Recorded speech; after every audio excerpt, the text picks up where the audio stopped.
디모데전서 1장 18절에서부터 20절 말씀 가지고 선한 싸움을 싸우라는 제목으로 함께 은혜 나누고자 합니다.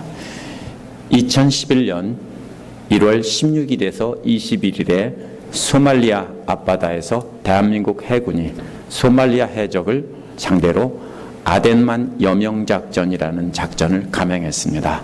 소말리아 해적들에게 빼앗긴 삼진해운 소속 사무주얼리선을 대한민국 해군 UDT SEAL 요원들을 투입해서 배를 되찾은 작전입니다.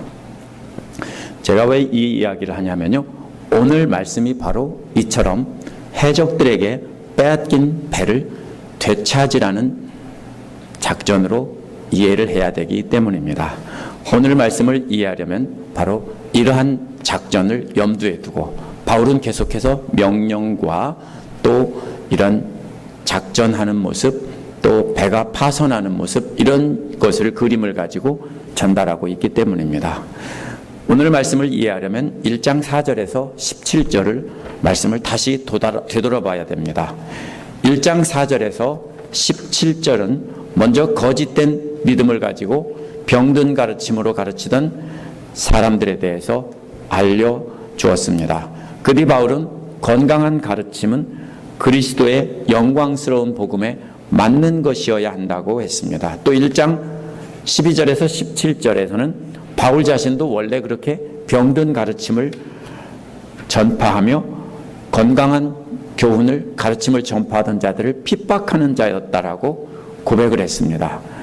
하지만 하나님과 예수 그리스도께서 넘치는 은혜를 주셔서 그리스도의 스케치가 되게 하시고 사람들이 자신을 보고 자신의 전하는 말씀을 듣게 하셨다는 것입니다. 이제 오늘 말씀은 병든 가르침을 가르치는 자들과 영적인 전쟁을 하라는 명령입니다. 아덴만 여명작전과 같은 작전을 수행해서 다시 배를 되찾으라는 것입니다. 작전 명령을 내리면서 그러한 대적들을 물리칠 수 있는 최고의 무기가 무엇인지 가르쳐주고 있습니다. 그 무기는 또 그 대적의 우두머리가 누구인지 또 정체를 가르쳐주고 있습니다. 오늘 말씀에서 바울이 일관되게 사용하고 있는 그림은 전쟁터의 그림입니다. 하지만 이 전쟁은 육지에서의 전쟁이 아니라 바다 위에서, 배 위에서 벌어지는 전쟁입니다. 험한 바다와 같은 악한 세상을 항해하는 배로 교회를 비유했고 그 배의 키를 누가 잡게 하느냐 하는 것이 바로 이 말씀에 나온 전쟁입니다. 당시 에베소 교회는 거짓된 거룩이라는 가면을 쓰고 선장 되신 그리스도를 몰아내고 자신들이 그 배를 탈취해서 율법으로 조종하려고 하고 있었습니다. 바울은 디모데에게 그런 자들을 완전히 몰아내고 예수 그리스도께서 다시 선장이 되셔서 키를 잡게 하는 작전을 수행하라는 것입니다. 그런데 디모데전서 맨 처음에서 바울은 하나님과 예수 그리스도를 동등한 위치에 놓았기 때문에 이제 그리스도께서 키를 잡으시는 교회가 바로 하나님께서 키를 잡으시는 교회라는 것입니다. 오늘 말씀을 자세히 보면서 우리는 이러한 영적인 전투에서 어떻게 승리할 것인가 알아보도록 하겠습니다. 첫 번째로 18절에서 19절에 보면 명령을 따라 선한 싸움을 싸우라는 내용이 나옵니다. 18절에서 20절은요, 한 문장입니다. 바울은 글을 참 길게 썼습니다. 에베소서 같은 경우는 거의 1장 거의 대부분이 다 한 문장입니다. 이렇게 길게 썼습니다. 그래서 읽는 사람들을, 해석하는 사람들을 참 피곤하게 만듭니다. 그런데 어쨌든 이 한 문장으로 썼기 때문에 한 문장이라고 하면 거기서 중심되는 주어와 동사가 있고요. 나머지는 그 종속절로 이렇게 되어 있습니다. 그래서 중심되는 것이 무엇인지 알아야 됩니다. 그게 바로 뭐냐면요, 이 명령을 그대에게 내립니다. 이 말이 18절에서 20절에 중심되는 말입니다.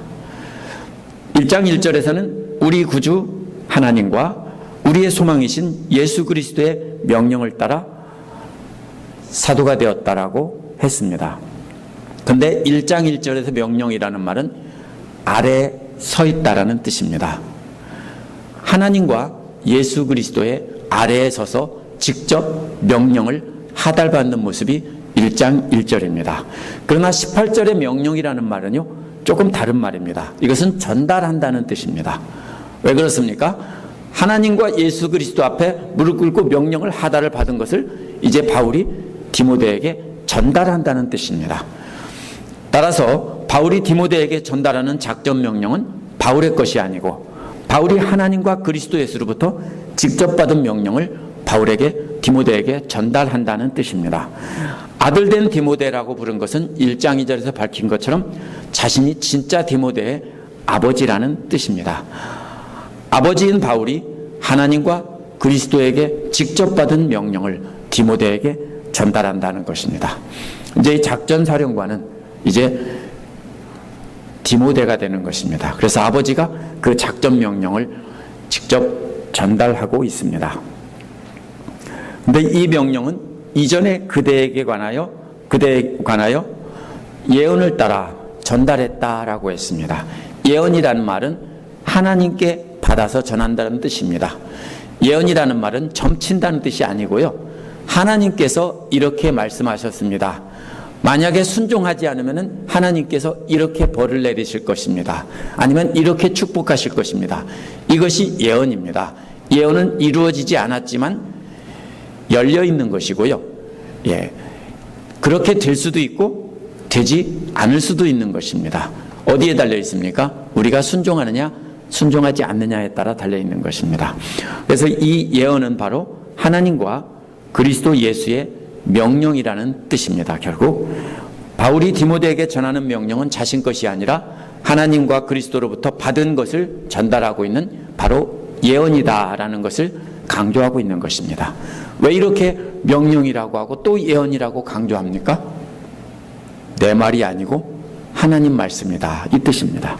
전에 내린 명령이란 1장 1절에서 바로 그리스도의 명령을 따라 사도가 되었다라고 했기 때문에 폭넓게 보면 바울이 전한 모든 복음입니다. 그러나 좁게 보면 1장 3절에서 다른 교리를 가르치지 못하게 하고 신화와 끝없는 족보에 정신 팔지 못하도록 가라는 명령이 바로 여기서 가진 명령입니다. 그 명령을 내린 목적이 이어서 나오는데요. 그 예언을 따라 선한 싸움을 싸우라 하는 말에 있습니다. 예언이란 잘못된 가르침을 중단하게 하라는 말입니다. 이는 바울에서 나온 것이 아니라 하나님과 그리스도에게서 온 예언이라는 것입니다. 선하다는 말이 무슨 뜻입니까? 하나님의 속성입니다. 좋으신 하나님, 이런 말입니다. 따라서 선한 싸움을 싸우라는 말은 하나님을 위해 잘못된 가르침을 중단하게 하는 싸움을 하라는 것입니다. 바울은 거짓 교사들에게 사로잡힌 에베소 교회의 성도들을 구출하라는 것입니다. 해적들이 어떻게 합니까? 선장을 몰아내고 선원들을 사로잡고 자기들이 배를 조종하고 있습니다. 그런데 구출하고 다시 예수 그리스도께서 배의 키를 잡게 하라는 것입니다. 이 작전 명령을 바울은 디모데에게 전달한 것입니다. 무엇을 가지고 싸울 것입니까? 19절 앞부분에 보면 무엇을 가지고 싸울 것인가가 나오는데요. 무엇을 가지고 선한 싸움을 싸울 것인가? 무기를 말하고 있습니다. 그 무기가 두 가지입니다. 첫째는 믿음입니다. 바울이 말하는 믿음을, 이 무기를 일반적인 믿음이라고 설명하는 사람들이 많이 있습니다. 맞습니다. 그런데 그렇게 해석하면은 바울의 무기가, 들고 있는 무기가 뭔지도 모르고 그냥 무기야, 그냥 믿음이라는 무기야, 이렇게 하면은요 우리가 정확한 해석을 할 수가 없습니다. 근데 많은 성경 해석자들이 그냥 믿음이다, 그래서 예수 그리스도를 믿는 믿음이다, 이렇게 설명하면 우리는 초점을 놓치게 됩니다. 그래서 이 무기는 바로 조금 범위를 좁혀서 바로 여기서 어떤 무기인지 찾아야 됩니다.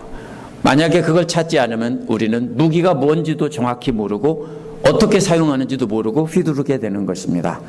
이 부분에서 말하는 믿음은 일반적인 믿음이 아닙니다. 1장 5절에서 말한 깨끗한 마음과 선한 양심과 거짓 없는 믿음에서 나오는 끊임없는 사랑을 말한 것에서 찾아야 합니다. 바로 깨끗한 마음이란 예수 그리스도의 피로 이미 정결함을 받았습니다. 한번 정결함을 받았으면 그걸로 끝났기 때문에 이것은 무기가 될 수 없습니다. 셋 중에서 그거 하나를 빼놓고 나면 뭐가 남습니까? 선한 양심과 거짓 없는 믿음이 남는데요. 바울은 순서를 바꿔서 거짓 없는 믿음을 먼저 말하는데 그것을 줄여서 그냥 믿음이라고 말한 것입니다. 따라서 무기는 뭐냐면요, 거짓 없는 믿음이 바로 무기입니다. 거짓 없는 무기를 가지고 싸워야 된다는 것입니다. 왜냐하면요, 앞에서 말한 세 가지에서 나오는 사랑의 그 완성 단계가 뭐냐면은 거짓 없는 믿음이기 때문에 바로 이 신앙의 완성 단계인 거짓 없는 믿음을 가지고 싸워야 된다는 것입니다. 아무리 거룩하게 살아도요, 거짓된 믿음으로 자신을 감추면 악한 세력들과 한통속이 됩니다. 그런 사람들은 선한 싸움에 참여할 자격을 주지 않습니다. 둘째로 선한 양심은 그 중심에 하나님을 모시고 산다는 뜻입니다. 선하다는 말은 하나님이고요, 하나님을 모시고 살면 하나님께서, 그리스도께서 우리 마음을 주장해 주셔서 그 마음을 따라 행동하기 때문에 그것을 선한 양심이라고 한 것입니다. 이것이 둘째 무기입니다. 그러면 첫 번째가 뭐냐면은 우리는 거짓이 없는 믿음입니다. 자꾸 우리는 가리려고 하죠. 더 거룩한 척 하니까 우리의 잘못된 것을 숨기려고 하지만 그것도 큰 죄입니다. 우리는 잘못했으면 잘못했다고 하고 내가 거룩하지 않았으면 거룩하지 않다고 드러내면 됩니다. 그러면 그 다음에 고칠 수 있는데 한번 감추기 시작하면 그 다음에는 계속 거짓말을 해야 되기 때문에 바리새인이 되는 것입니다. 그래서 이 거짓 없는 믿음이라는 무기를 바로 중심에 하나님을 모시고 선한 양심을 따라 사는 사람만이 바로 이 무기를 사용할 수 있습니다. 어떻게 보면 두 가지가 독립된 무기인 것 같지만 사실은 한 가지입니다. 선한 양심을 따라 사는 마음으로 하나님을 모시고 또 숨기지 않는 그 믿음으로 싸우라는 것입니다. 에베소 교회 거짓 교사들이 숨겨진 죄를 9절에서 11절에서 말씀했는데요. 10계명을 제가 두 가지로 나눠서 드러난 죄와 드러나지 않은 죄로 했습니다. 바로 그 중에서 드러나지 않은 죄는 거짓 교사들이 몰래 행하는 죄이고 드러난 죄는 진짜 나쁜 사람들이 행하는 죄입니다. 이것을 말한 이유는요, 저들의 정체를 밝히기 위한 것입니다. 저들의 가면을 벗기기 위해서 바로 15가지 죄를 이렇게 늘어놓은 것입니다. 그러면 그들과 싸우려면 우리는 바로 선한 양심에서 살아가면서 가면을 벗고 바로 거짓 없는 믿음으로 바로 우리가 살아야 되는 것입니다. 먼저 우리가 가면을 쓰지 않은 믿음으로 가면 쓴 자들의 가면을 벗겨야 되는 것입니다. 가면을 벗기면 어떻게 됩니까? 회개하고 돌아오든지 아니면 완악해지든지 둘 중에 하나입니다. 어떻게 해서 알 수 있습니까? 전부 가면 쓰고 있으면요, 아, 원래 믿음은 그런 거구나 하고 다 알 수 없어요. 아, 원래 믿음은 그런 거야. 어떤 교회 가면 다 가면 쓴 사람만 있어요. 거룩한 척 하는 사람만. 그러면 그 교회에서는요, 진짜 믿음을 알 수가 없어요. 그러니까 먼저 벗어야 돼요. 벗으면 부끄러워요. 그죠? 왜요? 남들은 다 옷 입고 있는데 혼자 벗고 있는 것과 같은 그런 상태가 돼요. 그렇지만 그렇게 정직하게 자신을 드러내고 진짜 믿음을 드러내고 그렇게 살면은 하나 둘씩 늘어나면은요, 나중에 다 가면을 벗은 맨 얼굴로 맨몸으로 다 있으면은 나중에는 어떻게 돼요? 목욕탕 안에서 혼자 옷 입고 있는 사람처럼 그렇게 되는 거예요. 그러면 그 사람들이 어떻게 돼요? 거꾸로 부끄럽게 되는 거예요. 그래서 바울은 바로 이 진실한 믿음, 거짓 없는 믿음, 가면을 벗고 자신을 감추는 그런 거짓된 그런 뭡니까? 외식이라는 옷을 벗으라는 거예요. 그렇게 해서 진실한 믿음을 보여주면 그게 바로 전쟁이라는 거예요. 전쟁이라고 해서 막 싸우는 게 아니라 나 자신과의 전쟁입니다. 그게 뭡니까? 내가 거짓된 믿음을 갖고 행동하지 않는 것이 바로 전쟁입니다. 그러면 거짓된 믿음을 가진 자들은 저절로 표시가 나고 드러나게 됩니다. 그러면 바로 모두가 다 알고 저 사람은 거짓된 믿음이구나 알고서 따라가지 않게 되는 것입니다. 예수 그리스도를 믿고 그 죄사함을 받은 정결한 마음에 그 마음에 바로 그리스도를 모시고 사는 사람은 바로 가면을 쓰고 거짓된 거룩을 행할 수가 없습니다. 왜? 불편하죠. 그래서 행할 수가 없습니다. 행할 수 있어요. 어떻게 하면요? 말씀을 계속 듣지 않으면 행할 수 있어요. 왜? 잊어버리기 때문에. 근데 날마다 말씀을 듣고 보고 순종하면은 우리는 그렇게 할 수 없어요. 그래서 하나님과 그리스도 예수로부터 나오는 선한 양심 때문입니다. 이 두 가지 때문에 대적들과 싸워 이길 수 있는 이 두 가지가 믿음의 무기인 것입니다. 예수께서 마태복음 5장에서 7장을 통해서 말씀하신 것도 바로 가면 쓴 자들의 거짓된 거룩을 지적하고 하나님의 본래의 율법의 뜻을 따라 하나님 앞에서 진실하게 믿음을 지키라는 뜻이었습니다. 복음서를 보면 예수님이 바로 왜 공격을 받으셨냐면요, 이런 가면 쓴 믿음을 가진 자들을 직접 대고 공격하셨기 때문에, 그러면서 예수님은 가면을 벗으셨기 때문에 저들이 미워하고 싸운 것입니다. 그래서 예수님은 죽음을 당하신 것입니다.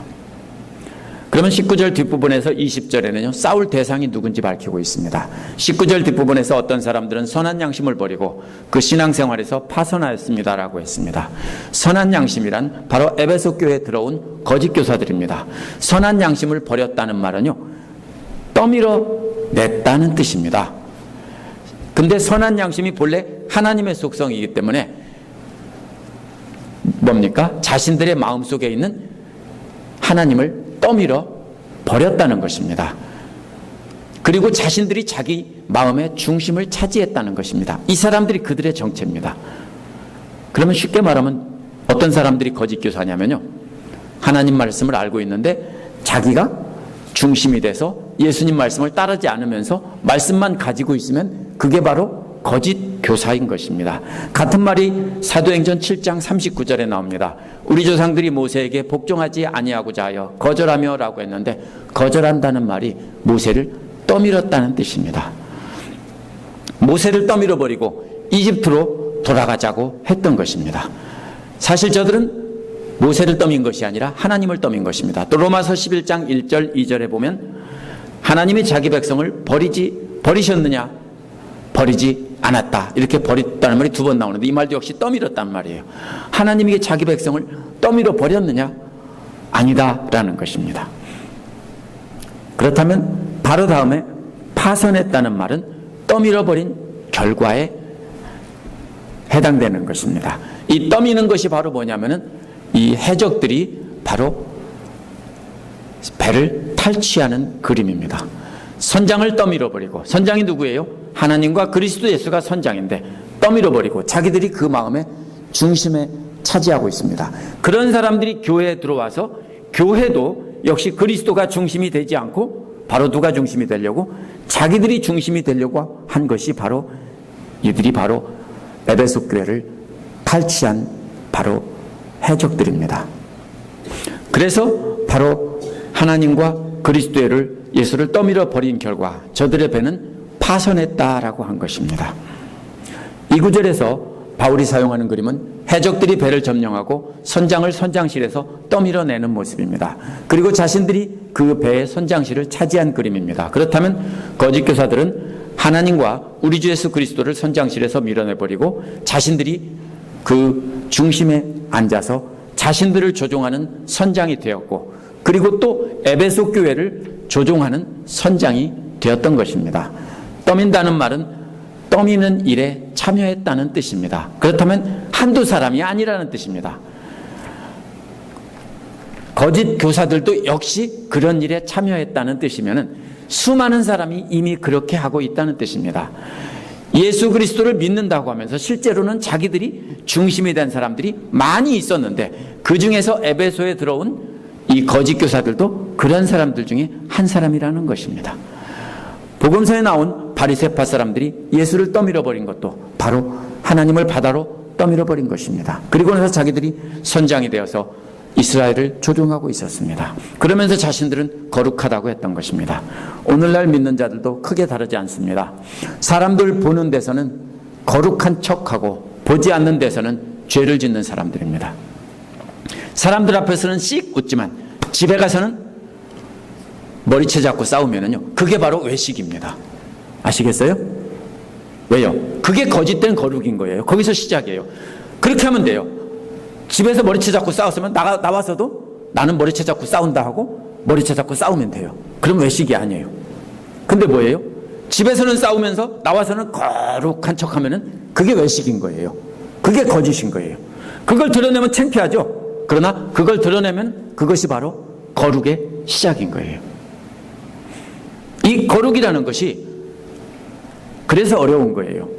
자기를 자꾸 감추면은 한 가지 감추면 두 가지 감추고 계속 감추게 되죠. 그래서 거룩하지 않은 사람이 되는 거예요.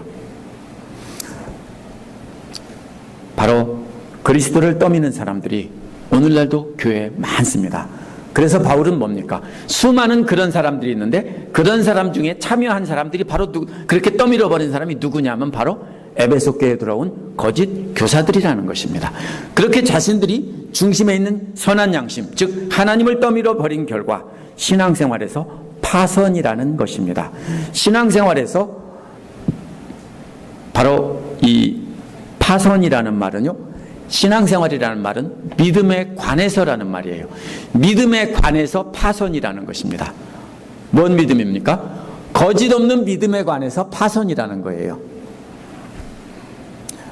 마음 중심에 있던 하나님과 그리스도를 떠밀어 버린 결과 자신들이 선장이 되면 그 다음에는 믿음에 관해서는, 거짓 없는 믿음에 관해서는 파선입니다. 자신들이 하나님과 바로 그리스도를 떠밀어내고 나니까 어떻게 됩니까? 배가 파도에 떠밀려 다니다가 암초에 부딪혀서 박살났다, 이런 뜻입니다. 자신들이 그리스도와 하나님을 떠밀으니까 바로 그 배가 파손된 것인데요, 스스로 믿음에 관해서는 저들을 스스로 파손시켰다, 이런 말이에요. 파손됐다는 게 아니라 자기들이 배를 부쉈다는 뜻이에요. 그럼 뭐예요? 지들이 부쉈다는 거예요. 파손의 책임은 다른 사람에게 있지 않습니다. 자기들에게 있습니다. 어디에 있습니까? 위선이라는 거짓된 믿음에 바로 파손의 책임이 있습니다. 자기 스스로 자기의 배를 부순 겁니다. 그래서 저들은 믿음에 관해서는 스스로 배를 완전히 부수고 나서 가면을 쓰고 멀쩡한 척 했다라는 것입니다. 이런 사람들은 하나님과 그리스도 예수가 자신들을 조종하고 있다고만 생각합니다. 그래서 교만해진 사람들은 자신들도 하나님만큼 지혜롭다고 생각하기 때문에 하나님만 밀어내면 자유로워질 수 있다라고 생각합니다. 자신들 마음대로 할 수 있다라고 생각합니다. 그래서 르네상스 시대가 무슨 뜻이냐면요, 교회에 억눌려 있던 인간들을 자유롭게 하자는 것이 바로 르네상스 운동이에요. 그게 뭐예요? 인간 중심이에요. 인간들이 하자 하는 거예요. 휴머니티 운동도 굉장히 좋은 것 같지만 하나님을 떠밀어버리고 인간이 중심이 되자는 운동이에요. 오늘날 모든 성적인 타락도 다 뭡니까? 인간 중심이고 인간의 자유, 인간의 권리, 이런 것을 주장하다가 그렇게 된 것입니다. 저들은 하나님만큼 지혜롭다고 할 수 있겠다고 생각하기 때문에 바로 누구와 같습니까? 하와를 유혹했습니다. 이거 먹으면 하나님처럼 지혜롭게 된다라고 유혹한 바로 그런 사람들과 똑같은 사람들입니다. 저들은 하나님과 그리스도 예수를 자신 안에서 먼저 밀어내고 다른 사람에게도 너희들도 밀어내봐, 그러면 나처럼 자유로워질 수 있어. 하나님 그런 거 없어, 우리가 하나님이야, 이렇게 되는 것입니다. 하지만 저들은 큰 실수를 했습니다. 하나님이 그리스도가 선장만 되는 줄 아는데 사실은 선장이 아니라 배 뒤에 달린 파워포인트를 한번 넘겨주시기 바랍니다. 누가 가지셨어요? 리모컨이요? 예. 저들은 바로 이 배에서 예수 그리스도가, 하나님과 예수 그리스도가 바로 한 번 더 눌러주세요. 방향키가 된다는 것을 잊어버린 것입니다. 저 동그라미 쳐져 있는 분 첫 번째가 방향타입니다. 이 방향키가 된다는 걸 잃어버렸어요. 또 뭐가 된다는 거냐면요, 그 다음에 나오는 이 밑에 뭡니까? 용골이라고 부르는 야트 밑에 있는 그 무게 중심을 잡는 그것까지도 저들은 떨어져 나간 것과도 같은 것입니다. 그래서 저들은 제멋대로 떠다니다가 암초에 부딪혀서 파손된 것입니다. 바울이 사용하고 있는 이 그림은 바로 이런 그림입니다. 하나님과 예수 그리스도가 선장일 뿐 아니라 바로 방향키와 바로 용골이다라는 뜻입니다. 20절에서는 이런 대표자들이 자기 스스로 배를 부순 바보들이 누구인지 알려주고 있는데요. 에베소 교회를 조종하는 해적의 우두머리를 알아야 그들을 몰아내고 다시 하나님과 그리스도께서 배를 조종할 수 있다는 것입니다. 그 두 사람의 이름은 휴메네오와 알렉산더입니다. 휴메네오는 디모데후서 2장 17절에서 악성종양, 즉 암덩어리 같은 존재다 이렇게 말했습니다. 같은 사람인지 알 수 없지만 가능성이 상당히 높습니다. 같은 디모데 전후서에 나와 있으니까. 알렉산더라는 이름은 사도행전 19장 33절에서 에베소에서 소동을 일으켰을 때 진정시키려고 했던 유대인으로 나옵니다. 그런데 이 사람은 자기가 예수쟁이들과는 유대인들은 상관없다는 말을 하려고 나섰던 사람이기 때문에 이 사람은 예수를 믿는 사람이 아니었기 때문에 상관이 없을 겁니다. 왜냐하면 알렉산더는 예수를 믿는 사람이었거든요. 믿는다고 하는 사람이었거든요. 디모데후서 4장 14절에는 구리장색 알렉산더가 바울에 큰 해를 입혔다고 했습니다. 이 사람일 가능성이 있지만 정확히 맞는다고 할 수 없습니다. 왜냐하면요, 알렉산더라는 이름은요, 알렉산더 대왕 이후에 엄청 흔했고 미국에도 많이 있습니다. 우리 교회에도 알렉산더가 있습니다. 그렇죠? 네. 우리 라버트의 아들 알렉스도 역시 알렉산더입니다. 이런 이름이 많이 있기 때문에 이 알렉스가 누구인지는 알 수가 없습니다. 굉장히 흔한 이름이었습니다. 분명한 것은 이 두 사람은 하나님을 밀어내고 자신들이 하나님 노릇하던 해적들의 우두머리라는 것입니다. 바울은 이런 사람들을 사탄에게 넘겨주었다고 했습니다. 왜 이 사람들을 알려줬습니까? 알면 뭐가 보입니까? 우두머리뿐 아니라 다른 사람까지도 다 보입니다. 그렇죠? 그 사람들이 어떤 사람들인지 벌써 확 들어오죠. 만약에 우리 교회에 이런 해적들이 있다면 이 사람이 해적입니다라고 알려주면 뭐가 보입니까? 그 사람만 보입니까? 다른 사람들도 다 알게 되는 겁니다. 제가 알려주지는 않습니다. 저도 모릅니다. 그러나 우리는 우리 스스로가 내가 해적이 아닌가 이것을 생각해 봐야지 누가 해적인가 이렇게 하면 안 되는 거예요. 같은 말이 사탄에게 넘겨줬다는 말이 문제인데요.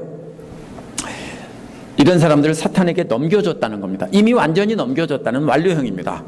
그러면 이게 무슨 뜻입니까? 같은 말이 고린도전서 5장 5절에도 나옵니다. 고린도전서 5장 5절에는 아버지의 첩을 유산으로 물려받아 자기 부인으로 취한 못된 사람이 나옵니다. 5장 2절에 보면 그런 일을 행한 자를 너희 중에서 왜 안 쫓아냈느냐 이렇게 말했고요. 또 5장 7절에서는 새 덩어리가 되기 위해서 묵은 누룩은 버려라고 했습니다. 또 11절에서는 함께 먹지도 말라고 했고요. 13절에서는 내어 쫓으라고 했습니다. 이게 뭐냐면 사탄에게 내어주라는 말의 뜻입니다. 그러면 이 말은 교회 밖으로 내어 쫓으라는 뜻입니다. 바울은 이미 완전히 내어 쫓았다는 것입니다. 근데 바울만 내어 쫓으면 못해요. 왜? 바울은 이미 그 교회를 떠나 있는 거를요. 그러니까 바울은 이미 내쫓았어요. 너 나가 했는데 안 나가죠. 바울이 없으니까 들어와서 바울 나쁜 놈이라고 하면서 막 설치되죠. 그러니까 뭐라고 합니까? 나는 이미 쫓아냈는데 디모데 네가 이제는 쫓아내라는 뜻입니다. 교회 밖으로 내쫓는 것이 어떻게 해서 저들에게 벌이 됩니까? 당시 사회는 명예를 존중하던 사회였습니다.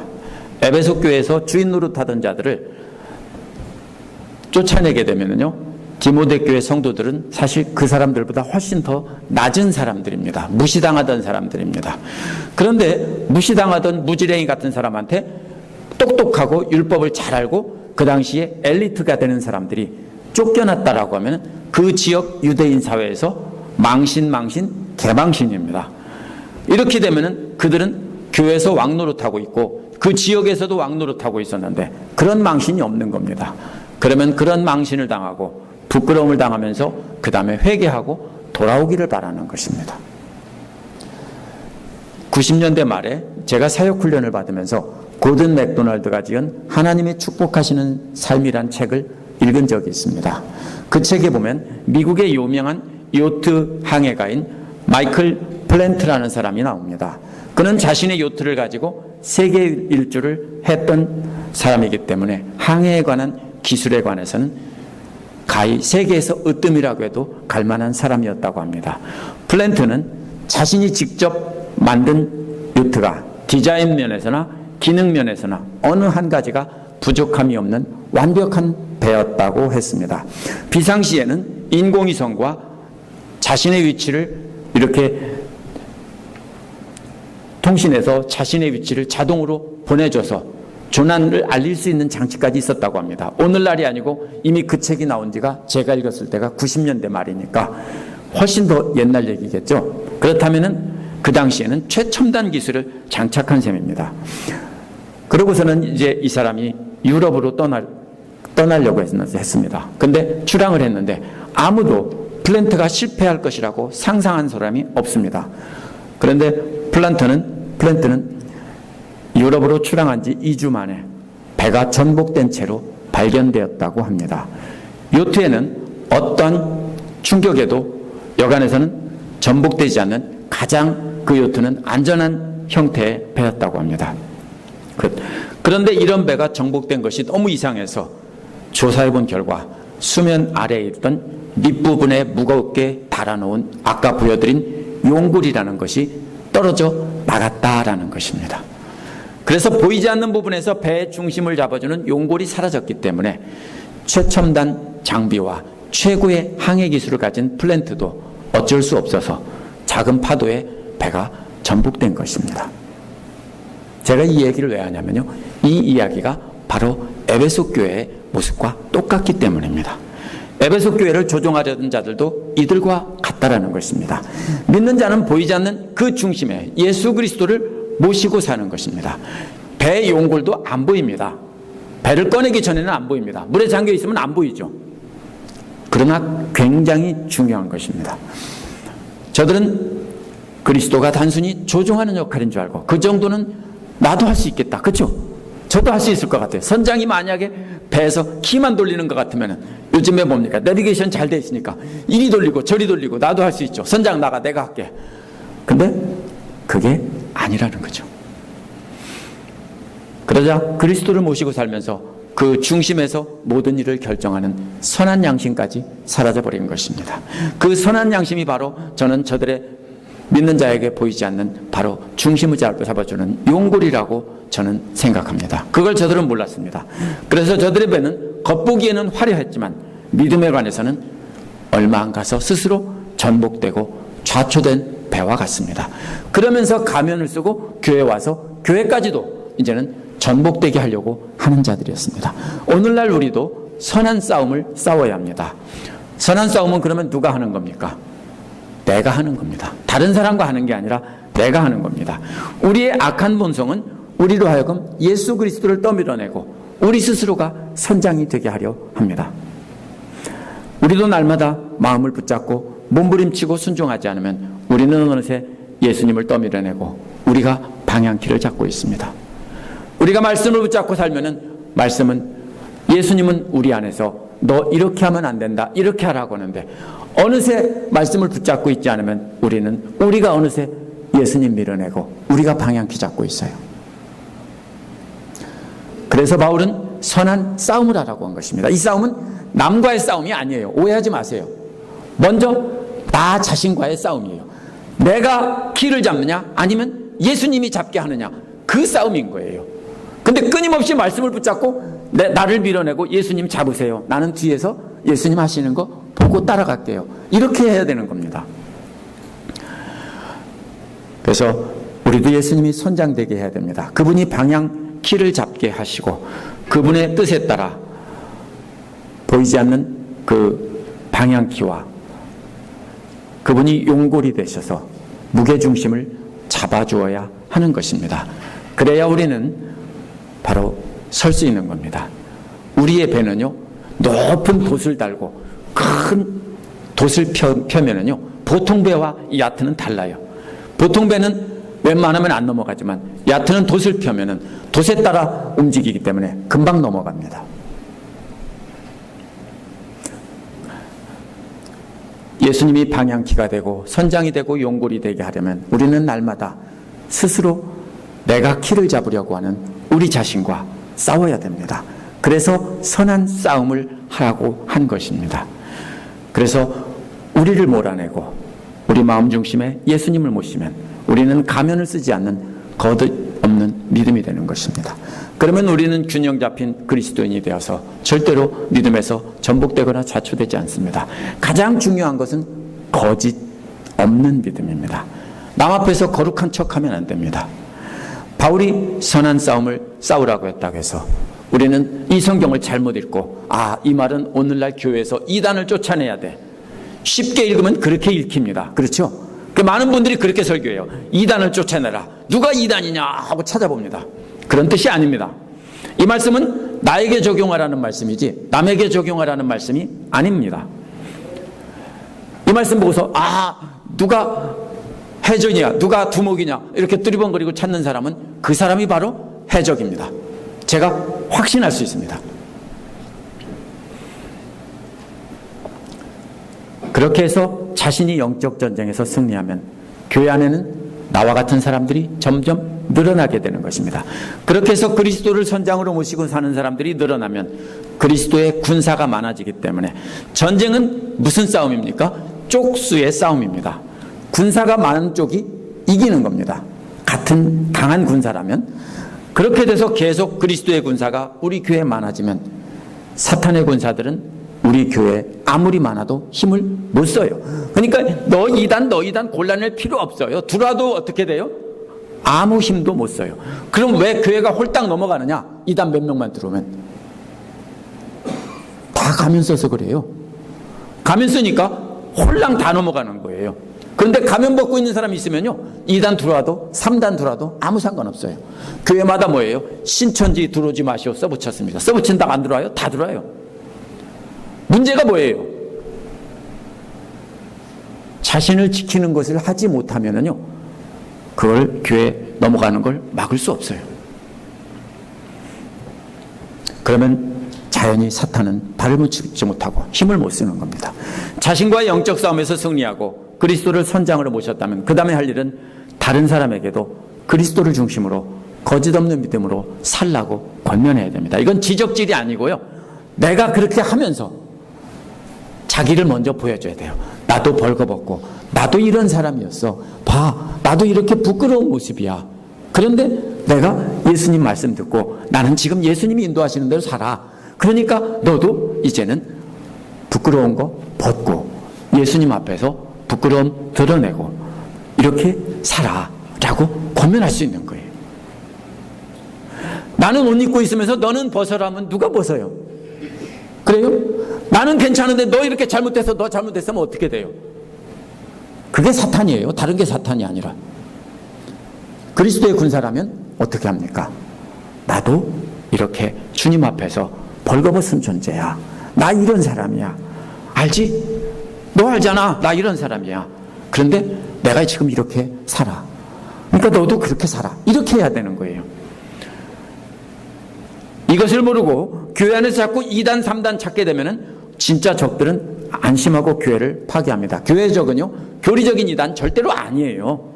아무 상관없어요. 2단 3단 아무리 돌아도요 상관없어요. 저는 우리 교회는 2단 3단 아무리 돌아도 넘어가지 않는다고 자신해요. 왜냐하면 믿음으로 서신 분들이 계시기 때문이에요. 진짜 적은 거룩한 척하면서 숨기는 거짓된 믿음을 가진 자들이에요. 자신의 생각대로 살아가면서 하나님 뜻대로 사는 척 거짓말하는 사람이에요. 내 욕심대로 살잖아요. 안 그래요? 헌금을 할 때나 봉사를 할 때나 모든 일 할 때나 내 욕심으로 거룩한 척하고 나를 드러내게 사잖아요. 그러면 다 뭐예요? 그게 가면을 쓴 믿음인 거예요. 그게 바로 뭐예요? 전염병 병균인 거예요. 위선자 전염병이라고 그랬어요. 바울은요. 그러면서 위선자 전염병을 퍼뜨리면서 모두가 다 위선자가 되게 하는 거예요. 그렇다면 우리도 위선적인 믿음을 가진 사람을 수색해서 쫓아내야 됩니까? 바울이 쫓아내렸잖아요. 쫓아냈다고 했잖아요. 절대로 그렇지 않습니다. 오늘날 교회는 쫓아냈다고 해도 그것은 벌이 아니에요. 왜요? 다른 교회 가면 되고 미국 교회 가면 되지 뭐. 그래요. 아무 상관없어요. 부끄러움 아니에요. 쫓아낼 필요 없어요. 그 당시에는 쫓겨나면 큰 부끄러움인데요. 오늘날은 쫓아내면은 우리만 손해예요. 쫓아낼 필요 없어요. 그럼 어떻게 합니까? 어떻게 부끄럽게 합니까? 그런 사람은 멀리 하세요. 그렇다고 너 사탄 이렇게 하지 말고요. 조용히 깊은 교제를 나누지 않고 보면은 인사는 하시되 반갑게 인사는 하시되 그건 위선 아니에요. 친절하게 인사는 하시되 참아주고 기다려주시되 깊은 교제는 하지 않는 겁니다. 그러면 자연히 어떻게 돼요? 알아요. 알고 어떻게 돼요? 부끄럽게 돼요. 우리에게 진짜 중요한 것은 우리 내면의 중심이에요. 사람들이 보지 못하는 우리 내면 깊은 곳은 예수 그리스도를 모시고 그분이 조종하게 해야 되는데, 그러면 그분이 선한 양심 주시는 선한 양심이 우리의 용골이 돼서 중심을 잡게 해주세요. 그러면 어떤 파도에도 어떤 고난에도 우리는 흔들리지 않게 됩니다. 그러면서 우리는 그리스도처럼 끊임없는 참아주는 그 사랑을 보여준다면 가면을 쓴 채 무게중심 없이 살아가던 사람들도 우리를 보고 감동을 받는 겁니다. 그리고 우리를 보고 예수님을 선장으로 모시고 살게 되는 겁니다. 그러니까 쫓아내지 마세요. 그냥 우리와 함께 보면서 부끄럽게 하세요. 내가 진짜 예수님 믿으면서 부끄럽게 하세요. 그것이 바로 진정으로 우리가 선한 싸움을 싸우는 길입니다. 함께 기도하시겠습니다.